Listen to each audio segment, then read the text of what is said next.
Morning, guys, afternoon, and welcome back to Raising Kids in Yorkshire. We're an expat family living in York, UK, and we blog about all things life in the UK and travel in the UK and abroad as well. So, as you do, in April, you book your summer holidays. It's very common, and last night we booked our trip to Spain for July, so that's coming.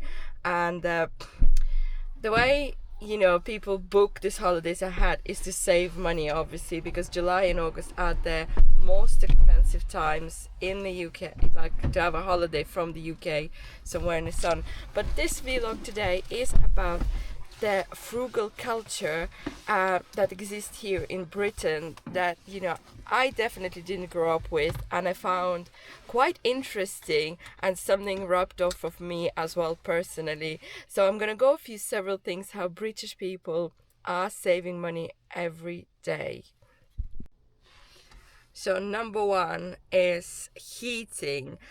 It's almost a competition in Britain. Who's gonna put the heating on the latest in a year? So when I was working in the office, there's often and sort of September, October comes and it starts getting chilly. You start feeling the temperature drop, and people like, no, you're cold, put on a jumper, the heating is not coming on.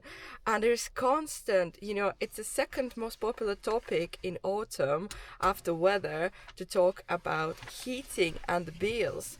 So I feel like some people put heating on in November, some people get electric blankets and all sorts, just to save on heating. Where I grew up, heating was put on centrally, so we had no control over our heating. So it sort of came on, when it was cold. And if it was really cold, we had to supplement it with radiators and maybe burning gas as well sometimes.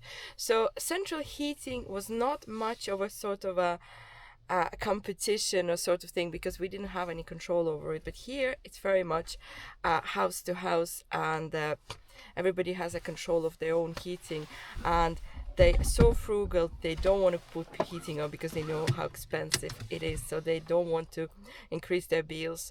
They want to keep it as late in the year as possible to turn on their heating. Another popular thing, of course, is to shop at charity shops.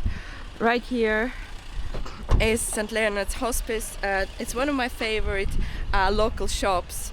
I'm too a lover of charity shopping now, because I know how much value they have, and some people might argue that they're becoming very expensive or whatever, like boutiques, but however, you can find value in a small charity shops near you. And I love how British people save on clothes and gifts by shopping in charity shops and also contributing to a good cause.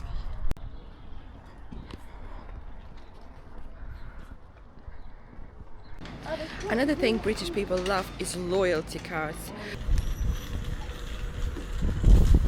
A store like Sainsbury's and Tesco and Asda offer loyalty cards here. They're the most major supermarkets, and they collect points, and then you can spend these points on food, and also lately you get cheaper groceries, because if you haven't got a loyalty card you will be paying premium for groceries.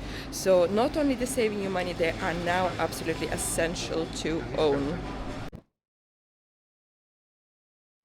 So shopping for reduced food is definitely one of the main things how British people show their frugality and how much they save on food.